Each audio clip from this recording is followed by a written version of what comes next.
श्री स्वामी समर्थ. रथसप्तमीच्या दिवशी आपल्याला काही अगदी छोट्याशा सेवा करायच्या आहेत, पण ह्या सेवा जर तुम्ही अगदी मनोभावे भक्तीने जर केल्या तर याच्यामुळे तुमच्या आयुष्यामध्ये खूप आमूलाग्र असे बदल घडून येऊ शकतात.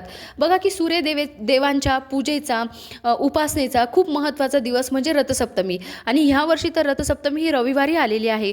म्हणजे काय की रथसप्तमी आणि रविवार म्हणजे सूर्यदेवांचा वार, तर अगदी सोन्याहून पिवळा योग तयार झालेला आहे. तर त्याच्यामुळे आपल्याला ह्या दिवशी सेवा करणं हे चुकवायचं नाही. आता बघा की आपल्या जर कुंडलीमधला रवी ग्रह जर बलवान असेल तर बघा की आपल्याला प्रतिष्ठा, संतती, आपला आत्मविश्वासही खूप असतो. सरकारी क्षेत्रामध्ये देखील नोकरी मिळते, उच्चपद मिळते आणि समाजामध्ये आपल्याला मान सन्मान पण मिळतो. बघा, ह्या गोष्टी मिळण्यासाठी आपल्याला खूप कष्ट नाही करावे लागत, ह्या आपोआप आपल्याला बरोबर मिळून जातात. याच्या उलट जर तुमचा रवी ग्रह हा बलवान नसेल तर ह्या सगळ्या गोष्टींसाठी तुम्ही कितीही प्रयत्न करा, कितीही कष्ट करा, तरी याच्यामध्ये अडचणी येतात, तुम्हाला ह्या अगदी सहजासहजी मिळत नाहीत.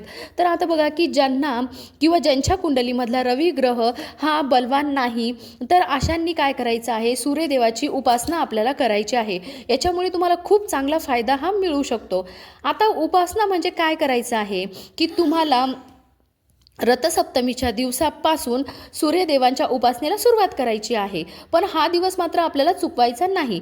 तर आपल्या रथसप्तमीच्या दिवशी सकाळी उगवत्या सूर्याला अर्घ्य द्यायचं आहे. आता हे अर्घ्य देताना तांब्याच्या तांब्यामध्ये पाणी घ्यायचं आहे, त्याच्यामध्ये हळद, कुंकू, अक्षदा, त्याच्यानंतर आपल्याला तांबड्या रंगाचं फूल टाकायचं आहे, 1-2 आपल्याला पांढरे तीळ टाकायचे आहे आणि आपल्याला छोटासा गुळाचा खडा टाकायचा आहे आणि हे आपल्याला सूर्यदेवांना अर्पण करायचं आहे. ओम गृहिणी सूर्याय नमः, ओम गृहिणी सूर्याय नमः असा मंत्र म्हणून आपल्याला हे अर्पण करायचं आहे.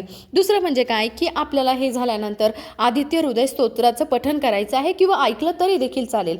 सूर्य कवच वाचायचं आहे, सूर्यस्तुती म्हणायची आहे, नवग्रह स्तोत्र म्हणायचं आहे. आता बघा की ह्या सेवेमुळे आपल्यामध्ये एक ऊर्जा तयार होते आणि ही ऊर्जा खूप सकारात्मक असते, याच्याने आपल्याला खूप फायदा होतो.